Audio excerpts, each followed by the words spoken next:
What's poppin', internet? Welcome to another episode of the Synced Up Podcast, a show where we talk about news, games, and sandwich a little fun in between. I'm one of your hosts, Timothy DeRoe, and joining me this week is number one Nintendo fan, Michael Clare, back from the dead. You've been gone for 2 weeks. How you been, Mike? I have. I'm demanding a new title. A new title? Yeah. You're not number one Nintendo fan New anymore? year, new mic. New year, new Mike? Okay. I mean, I don't know what the title could be. I'll give you till next week. Okay, all right. You gotta figure it out. So you were gone last week. Chance was here. That was a good episode. You were gone the week before. Missed the Bowser Fury news. Yep. And that game looked nice. And then Isaiah was here the week previously. True. Fun to get some new faces in here. But Mike is back in the rotation. So a little bit of, actually, let me tell you what we're going to talk about this week. So this week we're going to talk about a bunch of, well, not a bunch. Actually, some Star Wars news coming out. Maybe about a code tour, possibly. Vicarious Visions getting merged into Blizzard. Microsoft pulling a psych on the Xbox Live Gold, but we'll get into that. But before we do, a little bit of housekeeping for you. We're on YouTube now, so if you're in your audio feed, I keep saying we're on YouTube now, like we haven't been on YouTube for like 6 months, but we are on YouTube. I need to remove the now. So if you listen to the audio version of this podcast and you want us to put some faces to some voices, you can hop on over to youtube.com/synceduppodcast. And you can subscribe and like and comment and do all the stuff there. You should do that. We would appreciate that. We lost a sub a couple weeks ago, went down to 159, and gained it back. We gained it back. We're back up to 160, baby. And if you're that 160th person and you said, actually, their faces kind of suck, but you still enjoy the show, you can find us. 160. Yeah. You can find us in any of your favorite audio feeds by searching Synced Up Podcast and looking for the blue and white logo. New episodes go up in both of those feeds at Mondays, 7 a.m. Central Time Zone. Gang. You can also write into the show at synceduppod at gmail.com to get your questions, comments, concerns, or games. We got a game this week. Yeah. Read on the show, or just some criticism. Maybe you don't want it read on the show. We'll still read it there. You can also follow us on Twitter at synceduppod to keep up to date with all of our content. We will finally get some impressions videos going once more games start to come out. We're looking at the Medium. We're looking at Bowser's Fury. A couple of things there that we'll have in the YouTube feed, and we'll be posting about those at synceduppod on the Twitter there. Also, you can finally join our community Discord. I have been forgetting to mention this. I mentioned it once in the back half of a show 3 weeks ago and never mentioned it again. We have a community Discord. It is popping in there. Spencer's in there. Lucas is in there. Lyle has joined. Yep. Who else? Fielding Dahmer has joined. We just got Ronnie in there. All your favorites, me, Tim, Jordan, Chance, everyone, Trey, even some of the OG gang that y'all don't really know, but that have been friends with us. They're all in there. Isaiah's in there. Everyone is in there talking and having a good time. We're playing League. We're playing Minecraft. We're watching animes. We're talking about books. We're talking about sports. I'm not talking about books. Well, yeah, I don't know how to read. We got the feed there, and we're talking about all kinds of stuff in there. So if you have any interest in joining our community Discord, you can look in the show notes or the YouTube description, and there will be a link there that you can click to join in on the Discord and have some fun with us. Maybe we'll play some games. Maybe we'll do some other stuff. We're kind of small right now, so you're guaranteed to be able to talk to us at least. So that's pretty nice. Maybe. But let's get right into the show now. So biggest news this week came out today, which is nice that we finally have some good SEO for this probably. I know. So Star Wars Knights of the Old Republic game is reportedly in development without EA and BioWare. A previous report stated that EA was working on a KOTOR remake. This is from Adam Bankhurst at IGN. A new Star Wars Knights of the Old Republic game is reportedly in the works, and it's not being developed by EA and BioWare, the studio behind the original game. As reported by Video Games Chronicle, this latest rumor comes courtesy of credited Star Wars insider Bespin Bulletin, who spoke on a recent BOB, the podcast episode about this project that is said to be in development outside of EA, and that, quote, "we'll never guess who the studio is that's making this game." Quote, "Amongst my digging, I heard there was a Knights of the Old Republic project in development somewhere," Bespin Bulletin said. "I talked to a couple of people, and I also found out that Jason Schreier said that it's not with EA, and we'll never guess who the studio is that's making this game." Furthermore, Wushu Studios' Nate Nadja also took to Reset Era in response to this to say, quote, "It's not as mysterious as you think. It's just not a household name most people are aware of." There have been previous rumors of a Star Wars Knights of the Old Republic remake being in the works at EA, and that it would take elements from the first KOTOR and Knights of the Old Republic 2, The Sith Lords, and retool the two stories to make them fit into the current canon. It is unclear whether this is the discussed project that has since been taken away from EA, or if it is an entirely new story. So this is pretty big news. Probably dropped about 5-6 hours ago today on this fine Sunday. I know KOTOR, not really a staple, but not really a cult classic either. It resides somewhere in the middle, I feel like, between like AAA fame and like just cult classic. Yeah. So this is a big deal to a lot of people, especially with the recent Lucasfilms games news. Huge news. And we're you got a lot of people upset simply just because BioWare is not attached to it anymore. Which me personally, I'm okay with. But I'm I know okay with a lot of fans. I know Jordan was expressing some disinterest in it because of BioWare not developing it anymore.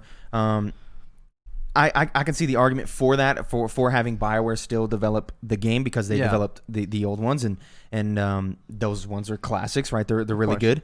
I've never personally played them. I say they're really good. I'm just speaking about reading the room, really. But I think this is probably ultimately a good thing, I think especially so depending on what the studio is, because currently we don't know what the studio is, and the talk right now. The rhetoric online is who is developing this.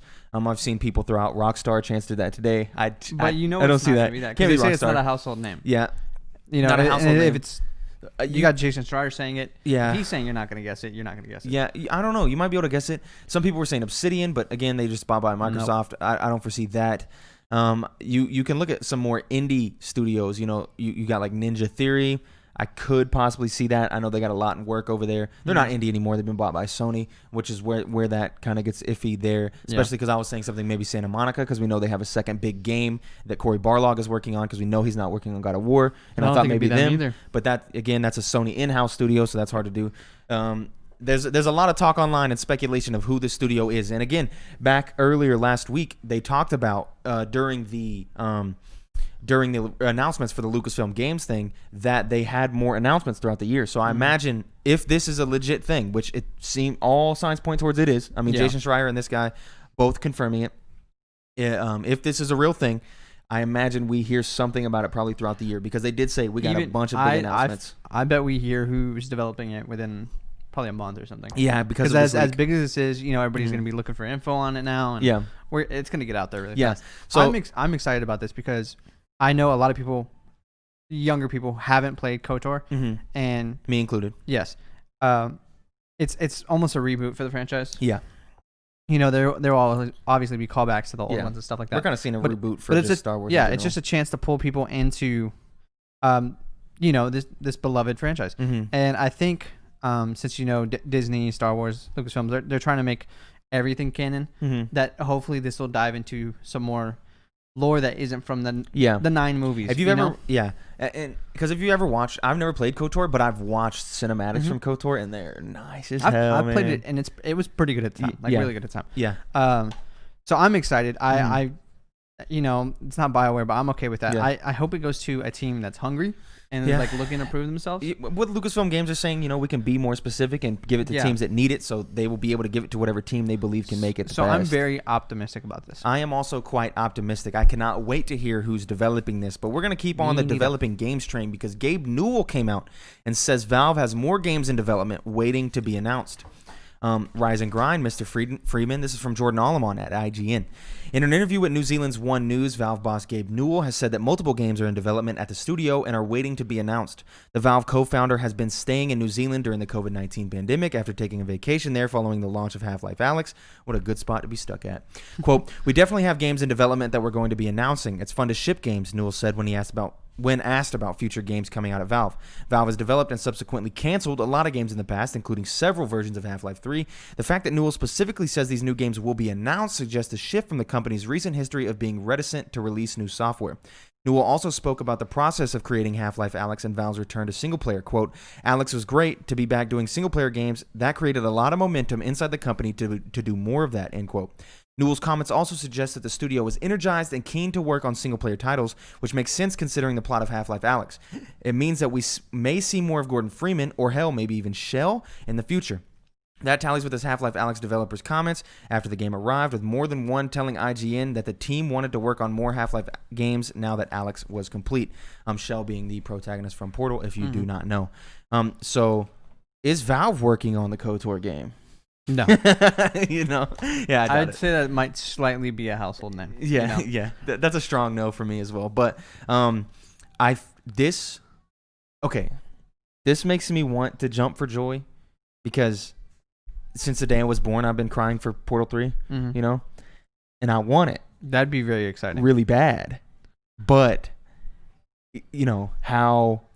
I don't foresee it happening. And rekindle the experience that I think they can do it. but are they willing to do it? Because, you know, for years we've been sitting here waiting for them to make more good games, and all they've made is Dota stuff, and they haven't made shit. And then they just released Alex, which was a big deal, but that was VR. So I was still on the train of like they're not really making anything. Valve's thing has always been like a crippling fear of releasing an L. Yeah. They only want dubs. Yeah. And so I feel like that's kind of hindered their progress as a company of you know, just pumping out titles. Because this gets me excited for the possibility of a Portal 3. I know Half-Life 3 is a big thing in the gaming industry. Personally, I don't care, but I know how big of an impact that would have. Another Left 4 Dead game would smack, absolutely. But really, Portal 3 is all I can think of. Like, when I read this, I was like, Portal 3, Portal 3, Portal 3. I don't know. I'm excited for some new IPs from Valve. You know, obviously, they have really good ones already, but if you get that same creative power that you did into something like Half-Life Alyx, and just keep making good games like that with new IPs that you can test the waters with, because I can understand why they're scared to use Half-Life or Portal. But if they... Oh, you didn't put the PlayStation light on? I turned it on just now. That's a video exclusive right there. If they're less scared to try it with new IPs, I'd much rather them do that. Because they have good writers. They have good developers. Well, they fired them all. Well, but they rehired. Well, they didn't rehire. They hired new ones. A year later. Since Alex. I don't know, man. Just make Portal 3 for me. That's really all I want out of this. I just make bad. Just make multiple good games. Make good games, but make Portal 3 though specifically. Let's not get it twisted. But what if it's bad? But it can't be bad, right? But it could. It could be bad. Let's move on to something that is definitely bad. Not could be, can be, but is 100% bad in my unless you like Diablo 2 opinion. Vicarious Visions has been merged into Blizzard. Longtime Activision publishing studio will be fully dedicated to Blizzard titles going forward. Former studio head Jen O'Neill promoted to Blizzard leadership's team. This is from Brendan Sinclair at gamesindustry.biz. Activision Blizzard has moved its Vicarious Visions studio from the Activision side of the business to the Blizzard side. The publisher today told gamesindustry.biz that effective today, it is merging Vicarious Visions into Blizzard Entertainment. Going forward, the Vicarious Visions team of about 200 people will be employees of Blizzard and fully dedicated to existing Blizzard games and initiatives, which means that Tony Hawk's Pro Skater 1+2 studio will no longer be creating games as the lead developer. After collaborating with Vicarious Visions for some time and developing a great relationship, Blizzard realized there was an opportunity for VV to provide long-term support, a representative explained to us. They declined to specify what the team has been working on with Blizzard or for how long. So to me, this news sucks ass. Oh, terrible for you. Bad. As someone who loved Tony Hawk's Pro Skater Remake 1+2, and will forever into the future constantly reference Tony Hawk Pro Skater 1+2 Remake as a pinnacle for how you were supposed to remake a game. The things that you should do. Look at that game and what it did to the old, what new stuff it brought in, and how perfect they remade those two games. And that game coming out was a highlight of my year for 2020, obviously. And I really loved that game. I beat it, played the shit out of it. It was great. Bought it immediately. I bought it on 2 different consoles. I loved it. Yeah. And it got me really stoked for the possibility of a Tony Hawk's Underground 1+2 remake. And I feel like this might have possibly completely shat on the dream. Now, your dream's dead. There's still an Activision side, and they could still give it to someone else. But Vicarious Visions killed it. It will not be the game you wanted it to be now. Yeah, you're probably right. So, and for Vicarious Visions to be permanently relegated to doing Overwatch skins hurts, you know? Damn, you think that's what they're doing? They are, okay. They're making Diablo 2, bro. Fully dedicated to existing Blizzard games and initiatives, but no longer the lead developer on anything. When it says existing games, I think it means existing IPs. They said existing games, bro. They're not making Blizzard skins, dude. Okay, new games is the initiatives part. Okay. So they're dedicated to current games and new games, but they will not be the lead developer on anything. So well, you don't know that either. It literally says it. They will no longer be creating games as the lead developer. They will no longer be creating games as the lead developer. They're going to be making Overwatch skins, okay? And they're going to be the backup team for Diablo 2 Remake. Jen O'Neill is also on Blizzard's leadership team, so there's that. I mean, she got... that just changes nothing. Maybe Blizzard games are going to get better. No. You don't think so? No. I don't think this does anything. You don't want to play some Heroes of the Storm? No. Okay. Not at all. This news just hurts so bad for me, and it's upsetting. Crushing for you. Yeah, I feel your pain. It's upsetting, and obviously they didn't. I imagine they didn't have a choice here because they were already under one conglomerate, which was part of the same conglomerate and shifted over to a different branch of said conglomerate. I doubt they had a choice here, and hopefully they can still do good work over there. I don't want to belittle them. Will. I'm sure they'll still do good work over there. I'm joking, but You're half not. serious about the Overwatch skins thing. But it just sucks because I wanted more Tony Hawk. Yeah, for sure. I wanted more Tony Hawk. So let's talk about something that sucked and then didn't suck. But people found a way to make everything suck throughout this whole process. Yeah, okay. So Microsoft backtracks on the Xbox Live Gold price hike. Free-to-play games will also no longer require a gold subscription. This is by Sam Byford at The Verge. So before I get into this article, I would like to say, in the beginning of this week, on Xbox Wire, they sent out a blog statement, a press statement saying, hey, Xbox Live Gold is going to go up in price, and then everyone A large hike. And then they said psych. So the original story was going to be, we were talking about how Xbox Live Gold was going to be super high in price, and then due service. They were going to be bullying people into getting Game Pass. But the story is completely switched. So let's get into it. Microsoft has reversed its controversial Xbox Live price increase. The company announced a price hike on Friday that would have doubled the cost of a yearly subscription to the service, which is required to play games online on Xbox consoles, to $120 for many users. Now, though, Microsoft says the price will stay the same. Here's Microsoft's full statement, which was just delivered as an update to the blog post. Quote, "We messed up today, and you were right to let us know. Connecting and playing with friends is a vital part of gaming, and we failed to meet the expectations of players who count on it every day. As a result, we have decided not to change the Xbox Live Gold pricing. We're turning this moment into an opportunity to bring Xbox Live more in line with how we see the player at the center of their experience. For free-to-play games, you will no longer need an Xbox Live Gold membership to play those games on Xbox. We are working hard to deliver this change as soon as possible in the coming months. If you are an Xbox Live Gold member already, you stay at your current price for renewal. New and existing members can continue to enjoy Xbox Live Gold for the same prices they pay today. In the US, $9.99 for a month, $24.99 for 3 months, and $39.99 for 6 months, and $59.99 for retail 12 months. Thank you." So originally, the price hike was going to be a $12.99 for a month, $29.99 for 3 months, and $120 for 6 months, and they were going to completely phase out the year price point. Yep. And that's how they were going to do it. And then everyone came out and said, hey, yo, this sucks. Yep. You're bullying us into getting Game Pass, because that's obviously kind of what the move definitely was. And then also, that sucks for people who just want to play Fortnite, because they have to have Xbox Live Gold, and it's the only platform. Little Timmy just got his Xbox Series S, right? Yeah. It was what, $300? Mm-hmm. He's gonna have to pay $120 a year. 6 months, so $240 a year. No, it was $120 for the whole year. No, $120 for 6 months. No, it was $60 for 6 months. Are you sure? Yes, 100%. I don't think that's true. Yes. I thought it was $120 for 6 months. How would that make sense? It was $10 for a month, or $11. No, it was $15 for a month. Nope, you're making up numbers. No, it was $14.99 for a month. Nope, It was $11.99, I think. I don't think that's true.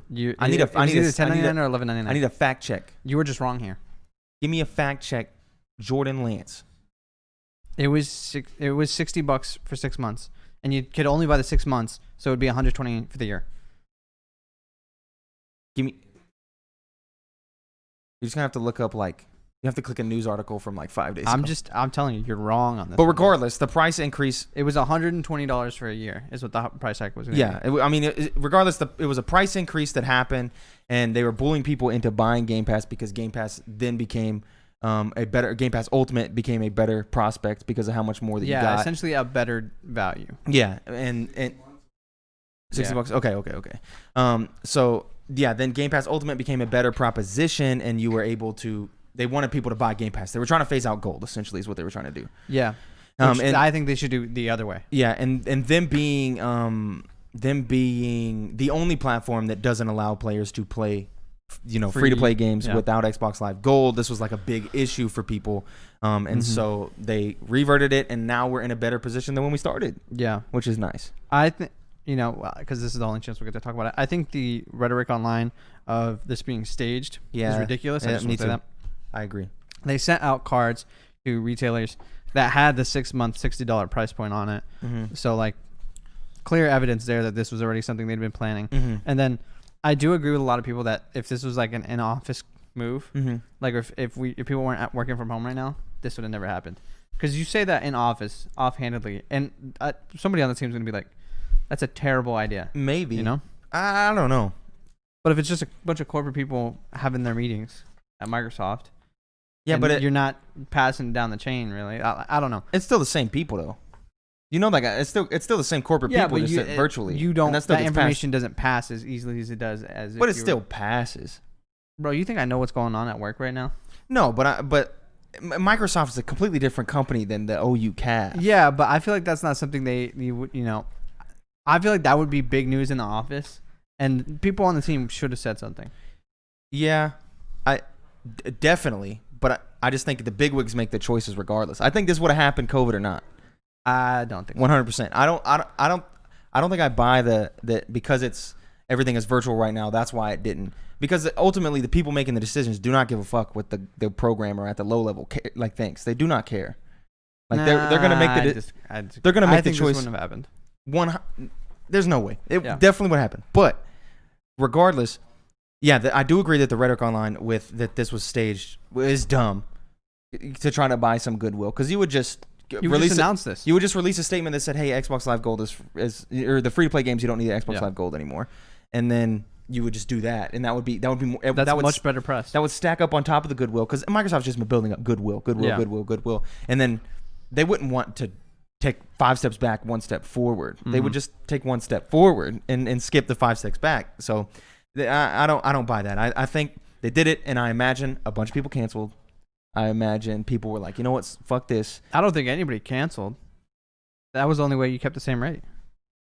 What I imagine, like a bunch, because you don't just make a decision like this unless there's something tangible. Like there had to have been some sort of, on the back end, I think, people who were like, fuck this. Like, that's entirely too much. And just said, like you said, like Lil Timmy, who has like some guy who pays for his kids Fortnite now knows that he has to pay double.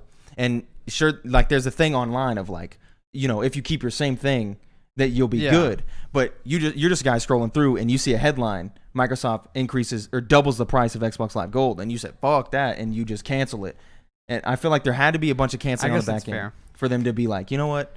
I don't think it was the canceling. I don't think it was that. I feel like it was the rhetoric on Twitter and like because everyone was shitting the on reaction. Yeah, the reaction was terrible. No, I mean there was some people supporting this because they're stupid. Yeah, well, I don't know why. I mean, it was like 95% of people were like, "This is the dumbest thing Microsoft has done in a long time." Yeah, because they just built goodwill for a long time. So let's stay on the dumbest thing train. So I need to bring up actually an Adam Badowski tweet before I get into the story. But okay, so let's get into it. There's more Cyberpunk stuff. We're gonna talk about more Cyberpunk stuff. We can't get away from Cyberpunk. Apparently. We can try. So let me bring up. Okay, so let me get into this. So Cyberpunk story. There was a story from Bloomberg, and the creator responded to said story. Let me scroll down on the Jason Schreier. Do you want me to read Jason's tweet first? Hold up. Boom. Here I am. Okay. So Jason tweeted out, "What went wrong with Cyberpunk 2077? Interviews with more than 20 current and former CD Projekt staff paint a complex picture, unchecked ambition, technical woes, unrealistic deadlines, and above all, one belief: we made The Witcher 3, so it will work out." So there was a lot of stuff in this Bloomberg article. So the one of the main things was E3 demo being fake, completely faked. There was another one that crunch was mandatory. That it may not have managers were telling people, hey, if you don't crunch, someone else is going to have to crunch double. Apparently, that's what some people were saying. And then obviously I don't know about narcissistic, but just like the rose-tinted goggles, I don't know, tunnel vision, just of saying, hey, we made Witcher 3, so this will end up working out, was like another big thing from the interviews. He interviewed 20 people. Some of them were former employees. Most of them were anonymous, except for one. That was a big point of contention here. And let's just get right into the Adam Badowski response here. So I got the tweet on my phone because it's a decently long one. So buckle up. So Adam Badowski is the head of CD Projekt Red, and he tweeted out this in response to Jason's article. Fans and journalists. So he puts like in bold, like quotes from the article. So a quote from the article: "Fans and journalists were wowed by Cyberpunk 2077's ambition and scale. What they didn't know was that the E3 demo was almost entirely fake." And he responds here: "It's hard for a trade show game demo not to be a test of vision or vertical slice 2 years before the game ships, but that doesn't mean it's fake. Compare the demo with the game. Look at the dumb scene or the car chase or the many other things. What the people reading your article may not know is that games are not made in a linear fashion and start looking like the final product only a few months before launch. If you look at that demo now. It's different, yes, but that's what the work in progress watermarks are for. Our final game looks and plays way better than what the demo ever was. As for missing features, that's part of the creation process. Features come and go as we see if they work or not. Also, car ambushes exist in the final game, almost verbatim to what we showed in the demo. This is in response to them saying car ambushes, like they were in the demo, were not in the game, and also that the like the wall running and stuff was missing. Yeah. And if we get a bit more granular about our release, the vision we presented in this demo evolved into something that got multiple 9 out of 10s and 10 out of 10s on PC from many renowned gaming outlets in the world. As for the old gen consoles, yes, that is another case, but we've owned up to that and are working super hard to eliminate bugs on PC too. We know that's not a perfect version either, and we are proud of Cyberpunk 2077 as a game and artistic vision. This is not what I'd call disastrous. Then he has another quote from the article here. Most of the staff knew and openly said it wouldn't be ready for release in 2020. He responds, "You've talked with 20 people, some being ex-employees, only one of whom is not anonymous. I wouldn't call that most of the over 500 people. The staff openly said what you claim." One more quote from the article here. "A few non-Polish staffers shared stories about coworkers using Polish in front of them, which violated company rules, made them feel ostracized. They said, were their coworkers talking shit about them?" He responds, everyone here speaks English during meetings. Every company-wide email and announcement is in English. All that is mandatory. Rule of thumb is to switch to English when there's a person not speaking a given language in casual conversation. It is, however, pretty normal for German speaking German, Poles speaking Polish, Spaniards speaking Spanish, etc. There are 44 nationalities at the studio. You get the point. When there's no one else around, we are working in a multicultural environment. If the question is, if it's hard to move to another country, sometimes culture and work and live there, then the answer is yes, but that's a universal to every company all over the world, and we are doing what we can to ease that transition. So there was a lot more in the Bloomberg article. Obviously, he just responds to a few of the major points there about this. So let's just go beat by beat here. So I think I fully buy this. It'd be fine. We made The Witcher 3 rhetoric. I do agree. He only interviewed 20 people, and there are a lot of people that work at CD Projekt Red. But I think, like, we've heard this for a while now, not just from the Bloomberg article, that there were higher ups and people on the lower levels that were like, we'll make it because we are CD Projekt Red. We made one of the greatest games of all time, and so I think I buy that. The E3 demo being fake thing, I'm not with that. I'm not with it either. I think it's perfectly fine. I agree with Adam. Is that what you're saying? Yeah, 100%. 2 years out from a game, it doesn't have to be the same thing you played. And it's, that's how gaming works. It's so simple as he's right. It's a work in progress. They have the watermarks there. Like what do you expect, man? A game's changed. That thing is built to give you an idea of what the game is going to be. That is not the game. They're not saying, hey, you are playing the game. They're saying you are playing something that is going to be showing you our vision and what we want the game to be. And we hope can change. We hope we hit that mark. Again, they removed wall running from the game, and there's a few other things that were in there that they didn't have. Obviously, romances weren't as big as we thought they were, like we thought a few years ago. There's a lot of points here in Cyberpunk 2077 that aren't as big as we thought. And you look at other cases too, like with No Man's Sky, all the stuff they said they were going to have, and they didn't. Like, this is something normal. This happens all the time. So the E3 demo, I doubt it was fake. There's also video footage online of someone going backstage and playing said E3 demo. It was played live in front of them. So I do not buy this. The crunch filling mandatory thing, this is just a problem we see across the board with all of gaming. I think it's going to be so hard to avoid it in a company like CD Projekt Red. Yes. Where even if you don't make it mandatory, the pressure people are going to feel obligated around you. Yeah.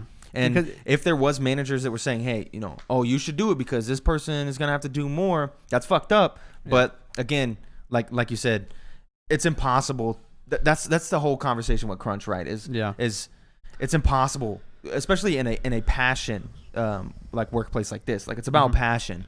It's kind of hard to deal with. Like, what is the solution? I don't know. I'm not that guy. I don't crunch. Okay, I get the 40-hour weeks, sometimes the 48-hour weeks at the post office. Sometimes, because Amazon's not around no more, I actually don't get that much. Okay, it's just and it's tough because there are people who wouldn't have a problem working 60 hours a week on something like that. And it's like it's such a gray area. Not whether crunch is good or not, but like to draw lines on it exactly and to tell people no, you can't work. It's hard to do more than 40 hours a week, or It's hard. It's hard to do. The solution, we don't have it, because we just sit here and talk about video games in our free time. I don't know the solution to this big corporate problem. What about the sample size? How do you feel about that? The 20 people. Yeah. That's also for him to put some stuff like, oh, most people, say stuff like that, that's a little iffy. But also, you can't expect Jason Schreier to interview 500 people at a major company in Poland. But I think it does go back to like, we talked about it a little bit where ABC posted an article. I'm not getting political about this, just talking purely the journalistic stuff. Yeah.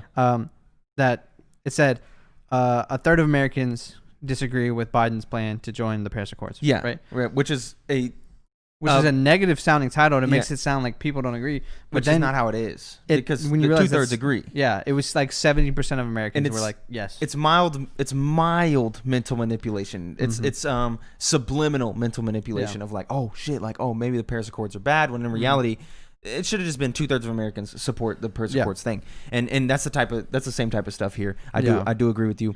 But again, it is impossible to expect Jason Schreier. I have a decent amount of problems with Jason Schreier. I think he's a little crass. I think he's pretty aggressive on Twitter.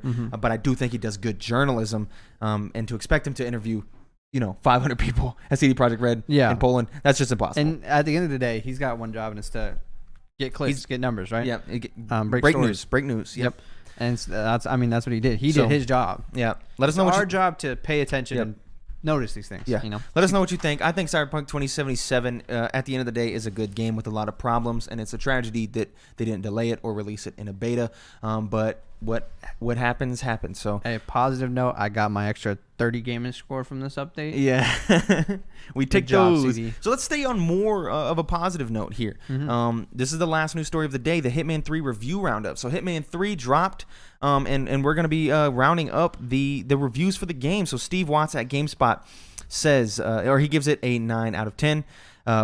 Oh, wait, no. Now, Steve Watts at GameSpot does the roundup. Phil Hornshaw at GameSpot gives it a 9 out of 10 out of this roundup. So, GameSpot, 9 out of 10 from Phil Hornshaw. What's good about Hitman, its level design and the creativity, experimentation, and exploration that affords is great in Hitman 3. It closes out the trilogy by brilliantly playing everything off that came before it, making use of and then subverting expectations and rewarding players for their willingness to master the complexity of both its individual levels and the series as a whole. There's my burp. VG247 gives it a 5 out of 5. This is from Alex Donaldson. Taken individually, Hitman 3 feels like great value, with plenty of variety and lots to do. When taken as a whole, the World of Assassination trilogy is hands down one of the best and most complete feeling trilogies in video game history. It's a fitting finale for Agent 47, at least for now, and it has naturally left me thrilled to see what IO does with the James Bond or wherever else comes next. It might only be January, but I can pretty much guarantee this will end the year as one of my 2021 favorites. One last one here. GamesBeat gives it a 5 out of 5. This is from Jeff Grubb. He says, Hitman is a world made up entirely of Chekhov's guns, and it's a blast finding out how to get Agent 47 into position and pull the trigger. So there was actually like 6 or 7 more articles that they quoted here. I didn't want to read them all. They were quite long, but they were all 9 out of 10, 4 out of 10, 4.75 out of 5. I said 4 out of 10. I meant 4 out of 5. They were all very positive. And I'm going to use this moment to talk about my experience with Hitman because I have been playing it. I have played the first 2 levels, the Dubai level and the Mansion level. Will not get into spoilers. So I'm going to give an interesting take here because Phil Hornshaw here talks about, and even Alex Donaldson, they both talk about the trilogy as a whole a little bit in these little pieces. And I am someone who did not play Hitman 1. I did not play Hitman 2. I am 100% fully new on Hitman 3. I don't know shit that's happened before. I didn't even watch the story recap, so I don't know what's going on in the story. But that being said, I will say Hitman 3 is a fantastic game. Game of the year? Well, so far, it's the only game I've played, so I don't have to give it to Hitman 3. But it's a great game and completely unexpected as someone who used to play Hitman games back in the day. They were a game series that notoriously I could not get into. I thought they were boring. I thought they were slow, and I didn't like it. But Hitman 3 captured me in such a way that I just did not expect. So I went half with Chance because he was craving it, but he didn't want to shell out the full $60. So we went half and half on the game. And what a good choice that was. I think Hitman 3 is a perfect start to the year. It's not a 10 out of 10 by any means, but it's different and it's fun. Like it's super enjoyable. The levels feel masterfully designed between the mechanics and the characters and the dialogue and all the cool stuff that you have to do. Everything feels like this intricate machine with these gears and different pieces and just looking at it and seeing at the end of when you finish a level, there's this grid thing that shows you all the stuff you did and all the stuff you didn't do. And when you see that and you're like, holy all the stuff that I didn't do. Yeah. And even within a level, when you see stuff and you walk up to something where you can interact with it and it's like, oh, you're missing this thing. And you're like, where do I get that? And how would this even affect things? And there's just so many working parts 100%. in one level. The whole level is changing around you as you're just doing something, because time changes things, different actions that you do changes things. Everything is crazy, so masterfully designed in my opinion. And I'm having a great time. I've kind of had to rework how I play video games to play this game because I'm notoriously I like to play games in a more linear fashion, and Hitman kind of takes that and tosses it out because it wants you to replay levels and think of all the different ways that you can do levels. And if you play it linearly, you might not, like, if that's how you envision it, like this cool story-driven thing, you're not going to have a good time. But the story is kind of taking a back seat to just how good it's a puzzle game. It's a puzzle game. That's what it feels like. And for some reason, right here in the middle of January, before the medium, it feels like a perfect fit. So I give a glowing recommendation, along with Jeff Grubb, Alex Donaldson, and Phil Hornshaw. Hitman 3 is a great game, and I highly recommend it to everyone. And it's getting me to consider buying the pass to play Hitman 1 and 2 because those are integrated into the game. So that's nice. But there you have it, folks. That is it for the news this week. Forgot to mention it at the top of the show, but we're actually going to talk about our top 5 most anticipated games of 2021. Got a lot of them coming out soon. There is a lot of games coming out. We got the Medium coming out next week. That one's not on my list because it's so soon. But we don't have a lot of news, especially for stuff coming past June. There's not really a lot of confirmed dates here, but we do got a decent amount of confirmed dates, and I cannot wait to get into my top 5 anticipated games for the year. We're not going to dwell on this too long, but we will go in depth onto why we want to play specific games. I will give a honorable mention to Resident Evil Village first and foremost. I will say I would also give it an honorable mention, but I'm not going to play. I might play it. I'm also going to watch you play it. Yeah. But I am excited for that. The demo was boring, but that does not really represent what the game is. That is how the Resident Evil 7 demo also was. It was quite boring, but it didn't represent the game as a whole. But there wasn't a lack of like beautiful design. Yeah, beautiful when women. You took it in. Beautiful women. Can't forget that. You're such a can't forget the vampires. I don't understand how Resident Evil Village expects me to be scared of these extremely attractive vampires. When you get chased by the 12-foot tall werewolf man. Yeah, that's when you're gonna get scared. No, from the werewolf man, until he chases me into a corner and then the vampire lady's there, and then like that meme you said, like don't step on me, don't catch me. Oh. Yeah, that's gonna be me because you can't make characters so attractive and expect me to be scared. I'm sorry. What a weak man. But enough of Resident Evil Village. Let's get into our most anticipated game. So I'm taking a little bit of shot in the dark here, and I'm gonna manifest this that I think this game is coming out in the year 2021, but my most anticipated game... You're starting number 1. Well, I don't have them in any particular order. Oh. I'm just going. Okay. One of my most anticipated games of 2021, Breath of the Wild 2, bro. Come on. We're going to manifest this. We're going to manifest this. That's not even confirmed. We're going to manifest this. Weren't you just talking about them having hard dates and stuff? I'm saying we don't have hard dates. Most of the games on my list do not have dates at all, actually. Actually, none of the games on my list have a date. That game is not coming out in 2021. So, hey... You gotta believe, okay? You have to believe, Mike. You have to admit it's not impossible. It's not impossible because it has already been 4 years since Breath of the Wild 1, and it's already been a year and a half since they even teased Breath of the Wild 2. So for it to possibly release in fall is highly possible, and you know it. You know it is, and you cannot deny it. I'll let it slide. But so Breath of the Wild 2. I don't even think I need to explain why this is on my most anticipated games list. No, you don't. I can't wait. If I knew that was in the pool to be able to pick to put on my list, I would have picked that too.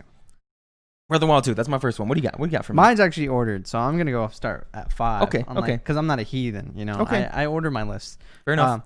Ratchet and Clank. I'm also excited about this too because I think it's easy to see how good the PlayStation 5 is when we're looking at like realistic scenes and stuff like that. Yeah, pulling out the beauty of that.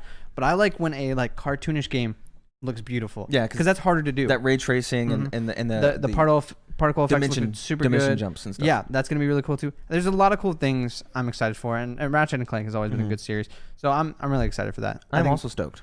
I think it's gonna be a really good game. And they claimed its launch window, so I imagine we get a date pretty soon. Yeah, I think so too. I think but we probably get a state of play or something within the next month, and we get some good dates on some of this Sony stuff. We need something. We need something because it's Resident Evil is the only thing that's come out and finally given us some news this year.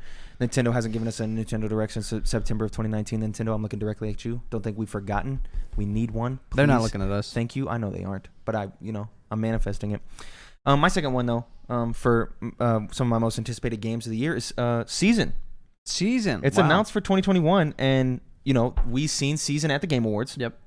That is notoriously one of my favorite games announced at the Game Awards. Mm-hmm. Season, if you don't know, is a beautiful art. I guess I don't know. The art style of Season looks so cool, and we know nothing about the game, but we just know that it looks really good, and it has those hard indie vibes that I love. And extremely just indie. Something about that vibe, that Studio Ghibli style, art style, and just the narrator and the music, it just really hit for me. Mm-hmm. And it has a 2021 release date, and I think Blessing Adeoye Jr. also joins me on this belief of Season being one of the most anticipated games of the year. I'm actually really excited for Season, so I can't wait for it. And if we're invoking some of our favorite content creators, I will be invoking James Willems for my number 4. James Willems. Psychonauts 2, baby. I have been excited for this game for the past 2 years, ever since wish I word could started join going you on on. this hype train. I don't expect you to. This is a one-man. I'm on a bike alone, baby. Yeah. Got me and my tricycle. Dude, I love Psychonauts 1. It's one of my favorite games that I played during that time period. Yeah. And so I was just ecstatic when found out Tim Schafer was getting back in the lab, Mm-hmm. It looks exactly how I expected it to look, and as one of the first Xbox Series X exclusives I'll be playing in the coming years. I'm excited for it. Yeah. It was an easy pull for me to get me to go Xbox again. I got no affinity for Psychonauts, but I do understand why you're excited for it. A lot of people are. So I will give an honorable mention really quick for Prince of Persia. That has a date and stuff. It's not like super high on my list, but I love that original game, so I'll give an honorable mention to that. But my next most anticipated game of 2021, 12 Minutes. 12 Minutes, really? Another indie game. 12 Minutes. I'm really excited for 12 Minutes. Okay. I've been excited for 12 Minutes for an extremely long time. And I can't wait for it. I like the concept, the Groundhog Day concept. And now that they got Daisy Ridley and Willem Dafoe and James McAvoy on the voice team. That got me even more stoked. And we don't have a definitive date for 12 Minutes, but we do know it's supposed to come out in 2021. And I've been looking forward to this indie game for quite a long time. I think I've lost excitement for it. Really? Yeah. No. The news that they got Daisy Ridley, James McAvoy to hop on it was exciting, but I was already falling off of it at that point. I can't wait. I'm super stoked. So that's my next one. It is a good pick though. I appreciate it. My number 3, Horizon Forbidden West. Okay, obvious choice. Obvious pick. choice here. Imagine it comes out fall. Yeah, I assume that's the window it's gonna hit. Could hit summer. It's just Could hit summer. No way, it's a bad game. Yeah, it's gonna be a fun experience. It's gonna be a good game. It will be good. Good world. Will it be great? Mechanics. We don't know, but it will be good. It'll be good. It will be good. So I'm excited. I do agree. My next most anticipated game of 2021. Yep. Kenna Bridge of Spirits. What's your number 1 gonna be? I know what you know. I think I know. Well, I do have a number 1. These rest are not in a particular order. Kenna Bridge of Spirits, I'm actually really excited for. Seeing some of the gameplay and obviously the art style. Yeah. I do believe, Jordan, if you could confirm for me, I do believe Kenna Bridge of Kena Bridge of Spirits is a Sony exclusive. Was that state of play that was announced? I think it is Sony exclusive. Check for me if it's Sony exclusive. Doesn't matter. I'm super excited for Kenna Bridge of Spirits. If it is a Sony exclusive, I think the haptic feedback will be a cool feature. Yep. And I like the concept. And I like the art style. I like the music. And it's, again, my list has a vibe here, and that's indie game apparently. But I'm stoked for it. I can't wait. Yeah. I'll probably play it too. It's hard for me, and I don't know why. Cutesy nature. It's just a genre I can't tap into. Really? For some reason. I don't know why. I don't think I have a vendetta against it. But it is? Okay. I like Ori, but I can't I love it, man. I love Ori. I can't wait. I'm stoked. So I'm excited to try it because it looks like it's going to be really good though. What's your next one? My number 2, which I assume was your number 1, and if it's not, I'm going to be shook. Ragnarok. Is Ragnarok not even on your list? No, it's not on my list. But Ragnarok, I genuinely, I believe Breath of the Wild 2 has a chance to come out this year. I think Ragnarok also has a chance to come out this year, but I think it has less of a chance. I think in terms of like all of the games, Ragnarok probably out of all the games we know or slated for this year, I think Ragnarok has the highest chance of being pushed. Okay, well this is on my list because it actually has a 2021 date. It does have a 2021 date. I will give you that. But I do think it has a high probability of being pushed to March. Okay, I agree that yes it does. I don't think Ragnarok has a higher chance. Yeah. I'm ecstatic for this game, dude. Now that we got the PS5 in-house, that game's just going to be phenomenal. Yeah, Ragnarok's going to be great. It's going to be so good. With the haptic feedback and stuff, it's going to be... What the hell is your number one? Really good. My number one pick, feels obvious to me, is Hollow Knight Silksong. I cannot wait for Hollow Knight Silksong, dude. I am so stoked. They just released the cover of the Edge magazine back in December, with the cover being Hollow Knight Silksong, and we finally got some new information and a confirmation that it will come out this year. Hollow Knight Silksong has been teased, announced, talked about for a long ass time. It was initially supposed to be a DLC to the original Hollow Knight, and it got too big. You get to play as the Hornet, which I love that character. Also, she's a female character. I really like female characters. I like to play as them, and so that gets me stoked. And what that team did with the original Hollow Knight was just perfect. I think Hollow Knight is the best Metroidvania out there, even better than the Metroid games. That might get me burnt at the stake, but I agree, or I fully believe that. I think they did perfect with that game, but and it has some of the same Dark Souls style stuff, like a weird story that's not fully told to you, and it's kind of ambiguous, and I just love the characters and the cutscenes, and I just love that game so much. And the boss fights were some of the funnest boss fights I've ever done, and the music was really good. And Hollow Knight Silksong has me extremely hyped, and I don't know when it's coming out. I imagine probably sometime in the summer, but I will be playing this game day one. I can guarantee you that. You are such an indie Andy. But yeah. My list was built around more niche picks. I try to stay away from the AAA space. I'm a AAA Arthur over here, though. My number one, controversial, Halo Infinite. I don't know if that's controversial. Well, controversial in a sense. Like, I think it's a bad pick for number one for most people. Mm-hmm. But after they did the first developer update, after the crisis that was that showcase, I felt a tone in that developer update that was like, we're so sorry. We're going to make it great. We're going to make it great. Yeah. I promise. Plus, that original gameplay trailer was nice. Yeah, there was really a lot of good stuff there. And I'm so excited to play as Chief again and to be able to explore that world, that have a little bit world. More. Well, it wasn't open world, but open areas. Open areas was nice, and grapple hooks. It looks like you got more speed, the sprinting. Yeah, I'm for all that stuff. I know a lot of people hate when you like give classic characters more mobility options for some reason. I love it. Yeah, I love mobility. Let me move as fast and as quickly as I can. Yeah, mobility is one of my like top things in terms of things that I look at and can define a game for me. It's why I think Hades is great. Yeah. So mobility is really important to me. I'm just so excited for this game. I'm stoked. I'm trying to think of anything else off the top that I'm actually really excited for. Obviously, Resident Evil Village is something I'm stoked for. I can tell you the rest of my top 10. The Medium is something I'm stoked for, but that comes out in a week. Do we really have any other bigger? Back for Blood was another one that Back for Blood. Okay, here's the rest of my top 5. Gotham Knights. Mm-hmm. Oh, yeah, top of course. It Takes Two. Yeah, I am really stoked about that. I thought that's gonna be a fun one. Deathloop. I'm kind of excited for Deathloop. Just because I still don't fully grasp it. The game, yeah. And I just want it to come out so I could figure it out. And then Returnal. Returnal does look quite nice. 3D bullet hell. Yeah, I'm not super excited for it, but like it's there. The roguelike aspect of it intrigues me. And it's Housemarque. And I want to see. We know Housemarque's made good games. I want to see how they implement it. This is Housemarque's first 3D game, but yeah, I think they've done good stuff before. There's our top 5. Yeah, there we go. Those are the games we're anticipated for 2021. I imagine halfway through the year, we're going to have a lot more to look at. Or a lot less. It could be a lot less. We might finally feel the COVID ripple, and finally get a little blank space there. Hit the game industry a year later. Yeah. I mean, we're seeing it with movies, so. True. We might see it with games, but as of right now, it's looking pretty nice, and the year is shaping up, and I can't wait to March or April finally get more of an idea of what this year is going to be. I'm very stoked. So get excited. Let us know what your your most anticipated games for 2021 are in the comment section below. Before you get into March and April, how about you tell me what happened in January? What happened in January? Yeah. Oh, stupid fucking segue. Okay, Michael Clare. Yeah. This next section of the podcast, we call it This Week in Gaming. It's a section of the podcast where we talk about the historical releases, and you guessed it, This Week in Gaming. Wow. January 24th.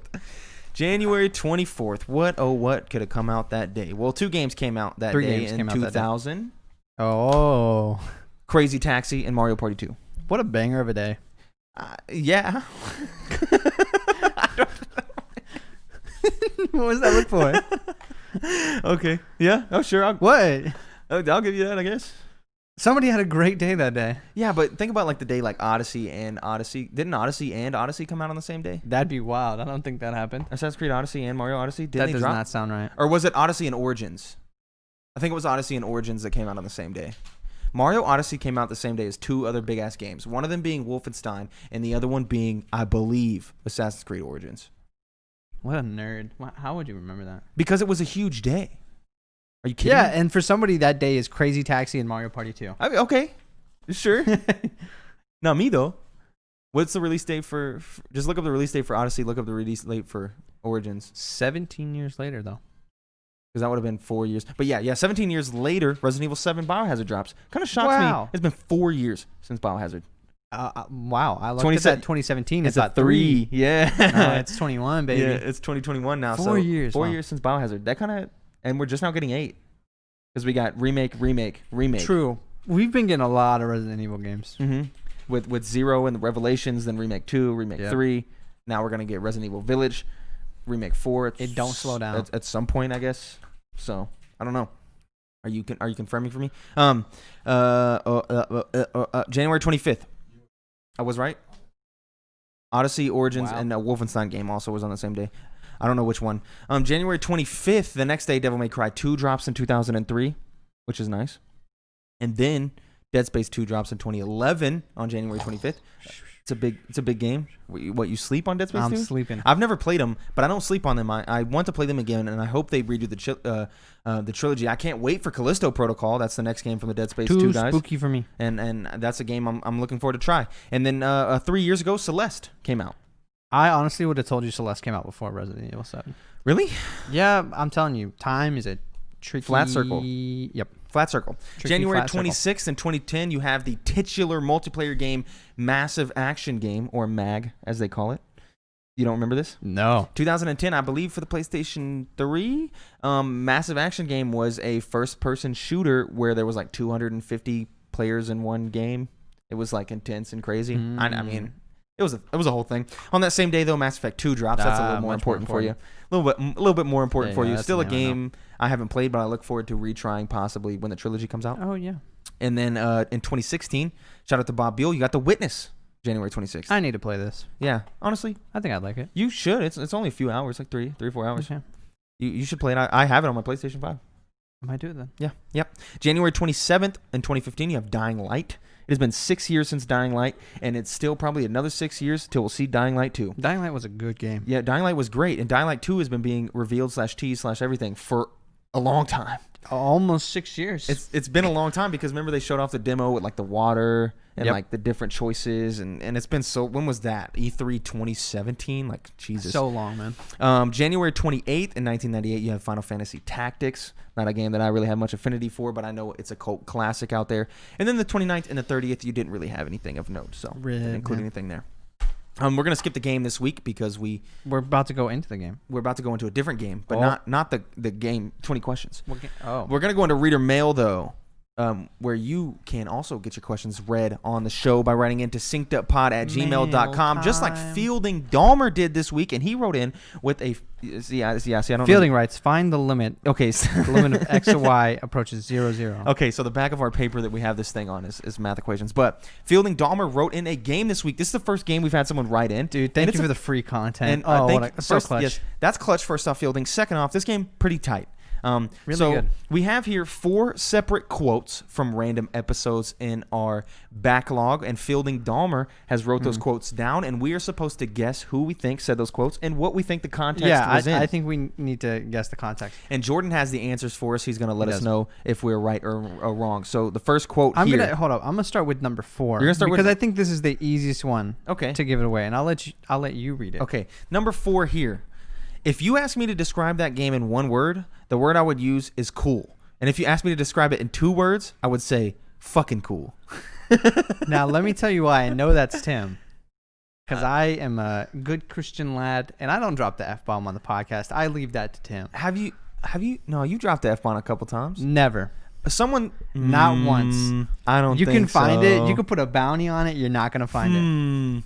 I got $5. $5 to. Oh, I hit the mic. $5 to anyone who can find Mike saying fuck or fucking on the podcast. Never. $5. Not once. $5 to anyone.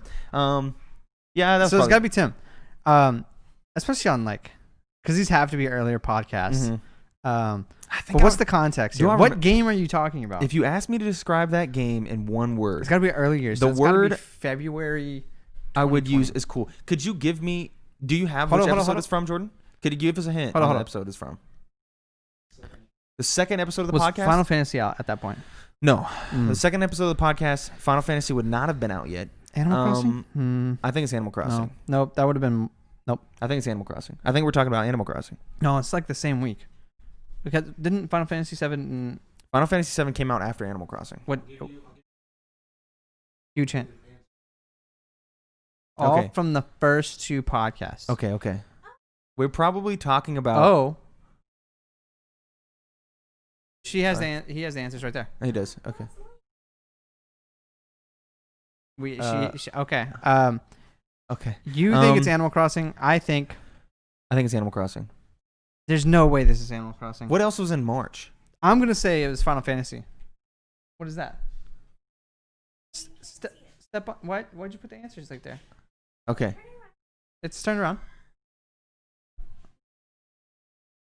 Oh, kindly coming in clutch. Okay. We'll do that. That's better. Okay. So, but that's for the first one though. So we need to look at the last one. I'll look at the last one first. Yeah. Okay. What? Yeah, we're good. Yeah, okay. I don't know the answer. Okay.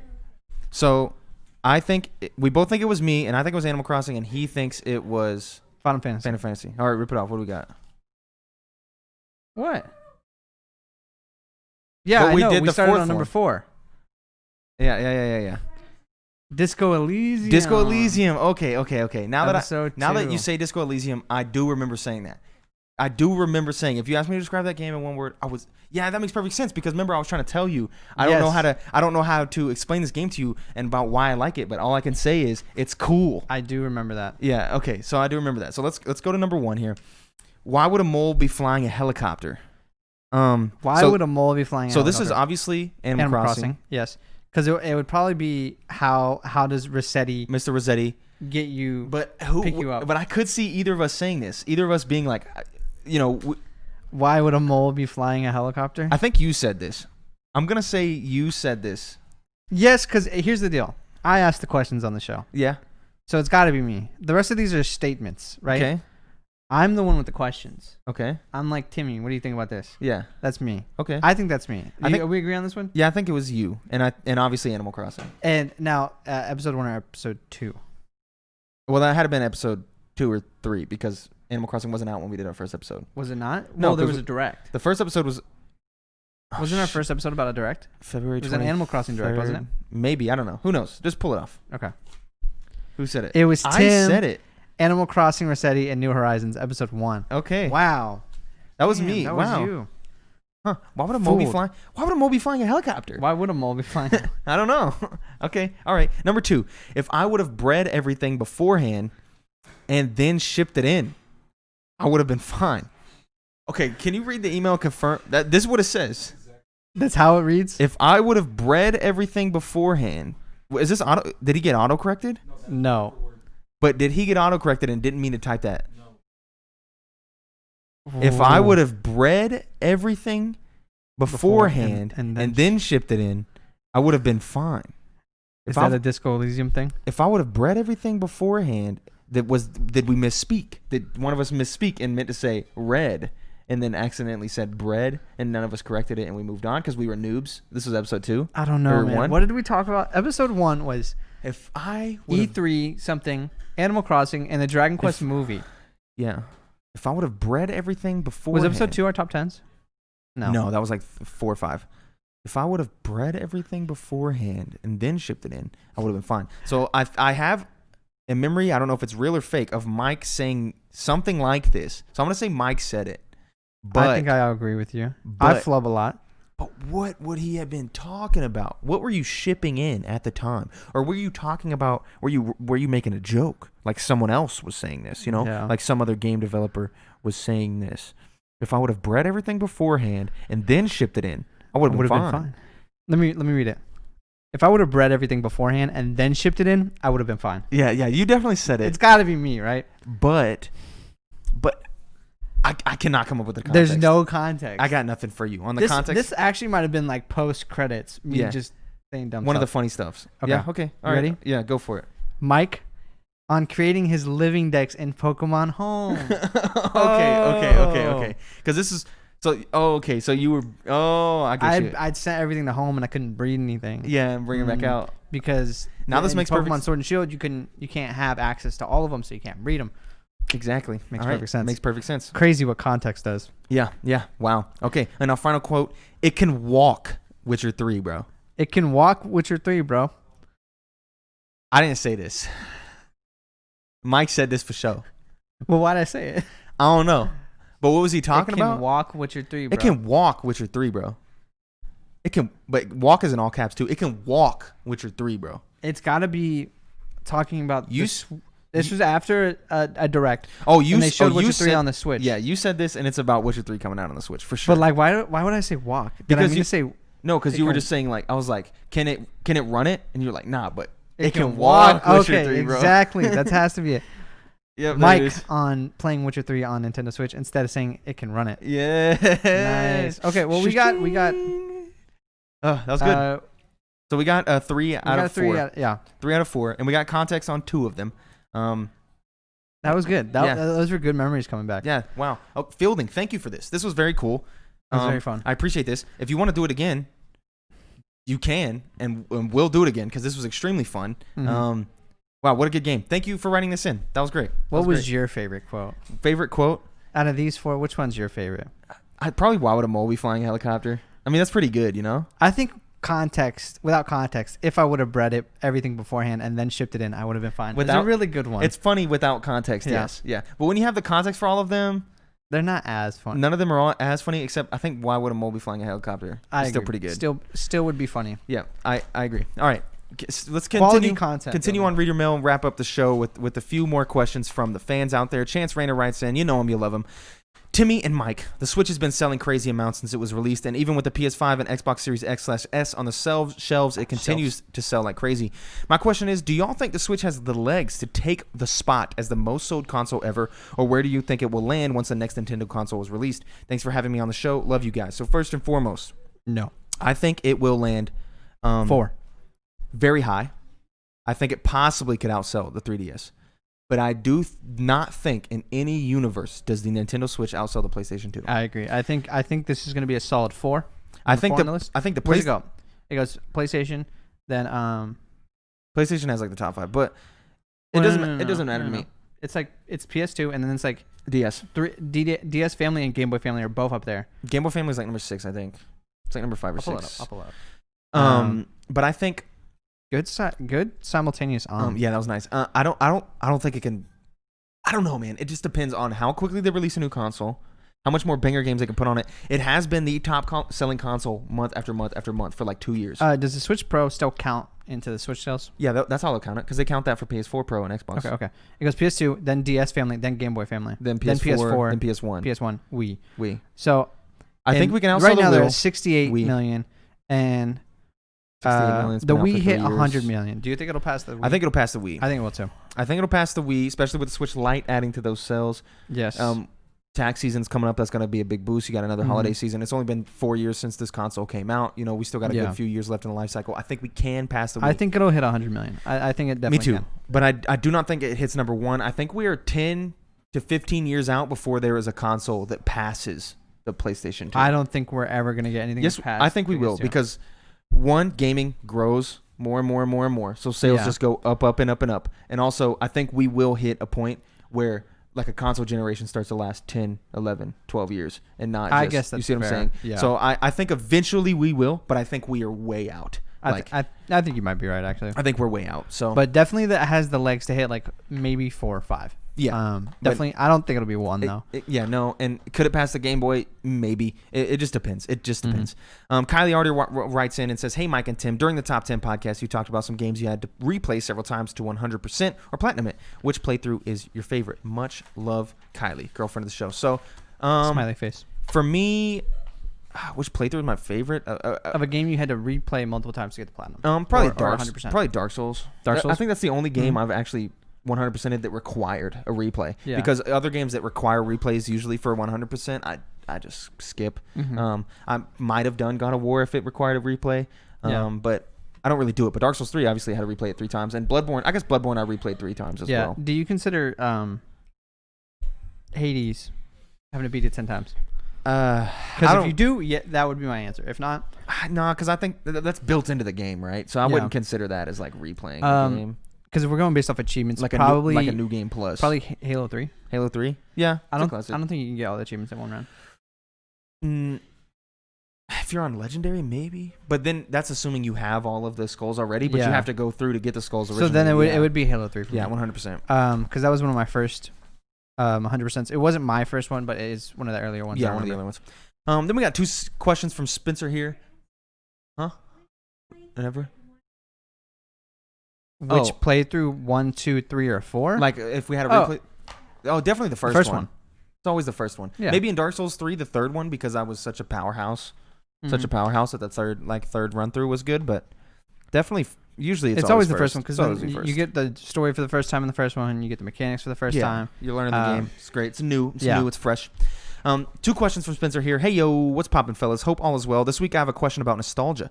Many older gamers nowadays talk about their nostalgic moments back in the 80s/90s, times where a good amount... What? I just said not me. Oh, times where a good amount of gamers today weren't born. What are some recent memorable events in gaming for you guys? Maybe in the past 10 years or so. For me, it's introducing my father to Halo 3 and soon realizing that he had a collection of the OG Halo games from the OG Xbox and proceeded to whoop my ass in multiplayer. We then further connected watching Red vs. Blue or playing Skyrim for the first time and feeling like my D&D nerdiness is no longer a stigma. Anyways, I'm rambling on, so best to you, Spencer T. So, nostalgic moments from the past 10 years. So that kind of goes against what nostalgia is, but I do understand what you're trying to ask with this question. For me, it's moments like Kratos coming out of the shadows at the E3 presentation when Atreus is up there playing with the toys, and we're like, what is this game? What are they playing? What's going on? And we had no idea there was a God of War being made. We had no idea the thing was getting rebooted. And you just hear, boy, and you're like, who is that? And then out of the shadows comes Kratos. That was fucking exciting.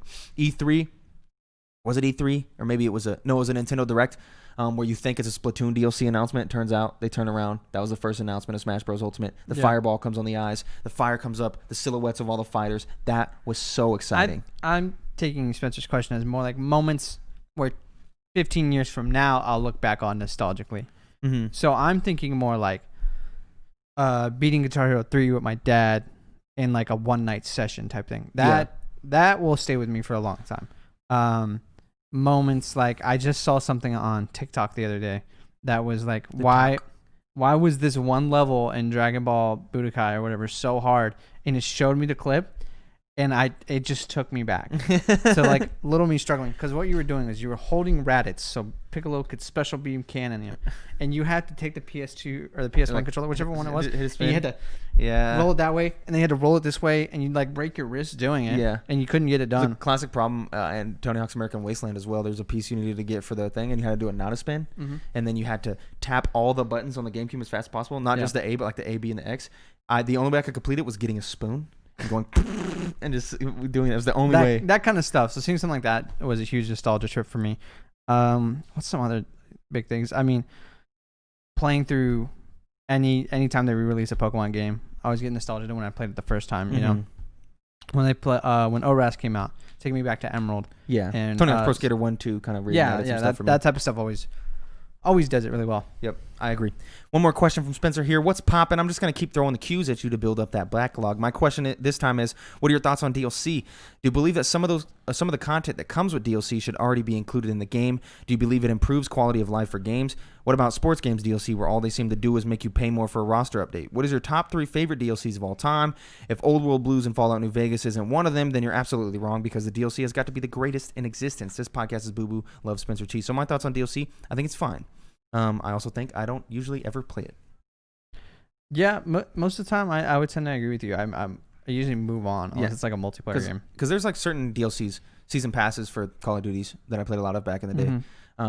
Season passes for Borderlands 2 and stuff. But this is time when I had time, a lot of time. And the problem, especially being so into gaming and now doing the podcast, it's hard for me to, like, I didn't beat, but I played a ton of Horizon Zero Dawn. And I got excited for the DLC, but it was like 8 months later, and I don't want to go back. And it was the same with Spider-Man. I got the platinum. Yeah. The DLC came out, and I'm on the new stuff already. And it's just hard to get me back in. I understand why DLC is there. This should have been in the original game argument, I've never been about. I think that's dumb. I just have never agreed with it ever. The whole like, oh, they're just charging you more for something that should have already been there. I don't really think that's a thing. You got to have DLCs and stuff like this to be able to fund these big ass games, first off, and second off, like, if say they don't do this, that just wouldn't have been in the game. Yeah, like you wouldn't have had the option to buy this. So I don't get this. I don't get this argument. Sports games can't really speak on. I think sports games just release a new game, really, more than release DLCs. Yeah, if we're being honest, 2K21 is just DLC for 2K20. Yeah. And I think it does improve the quality of life for games. I think certain games can really benefit from this. Certain Borderlands, other games like Diablo and the like that, when you have DLCs like that does improve the quality of life for the games, because even newer players that come in now are getting, like, the game's been tweaked and more perfected as time goes on. I think it works pretty well in like a multiplayer game with like Black Ops 2, the DLC map packs dropping out. Yeah, it reinvigorates the game. You get, everybody's like, oh, let's go try out the new maps and stuff. I think it's good in that spectrum. Those are really the only like in the multiplayer games is the examples that kind of the ones that I actually play. But if you want my favorite DLC, it's Luigi's Balloon World. You spit in the face of gamers, Mike. What? You spit in the face of gamers. Have you never played it? Yes, I have. But it's like, great, dude. All it did was like give you cock tease of wanting like actual DLC or a new Odyssey game. Yeah, and it never came nor never will. But like what? Yeah. That's it for the reader mail. On to the what you've been playing section. I've only played Hitman, and I told you about that earlier. That's not true. That's all I played. You played the Resident Evil demo. I played the Resident Evil demo, but it wasn't anything to scoff at. And I guess I've been playing some Just Dance 2021, but it's exactly what it's been for the last 20 years. It's Just Dance 2021? Yeah. Wow. Yep. They make those games fast. Yes, they do. I've played Valhalla. Classic. Return to form. Nothing much to say there. Yep. Still a good game. It's lax. I'm like 75 hours in. Yeah. I don't know when it's going to end at this point. It's a dead period right now. We'll have more to talk about the games we've been playing as time goes on. Once the medium comes out, Bowser's Fury comes out. Yeah, he'll be on the medium. Ooh, someone dropped a bowl. Bowser's Fury is going to be the big one for me. I'll be on that one. Yep. That's it. That's all I've been playing. That's it for the show. The whole show. That was exciting. Again, if you watched this far, you can join our community Discord, because I imagine you would like to be in the community if you've watched this far, because you are a dedicated fan. There's interactive moments where Spencer, favorite of the show, you can upvote or downvote his takes. His terrible trash takes. He has a whole channel for it. Yeah. But yeah, anyway, join our community Discord. In the show notes or the description on the YouTube channel, you will be able to see our link there for you to join our Discord right in the show, synceduppod@gmail.com. New episodes up Monday, 7 a.m. Central Time Zone. Gang. The whole thing. Follow us on Twitter @synceduppod. Do the likes, do the comments, do the subscribes, review and rate us. All that stuff is important. So glad we got a subscriber back. That's dope. Number 160, we love you. Also, we got 113 downloads in one day the other day. I don't know why that happened or who did that, but thank you for that. Our overall downloads have kind of been a little lower. We got to step it up. We do got to step up our game, but thank you for watching or listening to this episode of the Synced Up Podcast, and we will see y'all in the next one. Goodbye. Goodbye.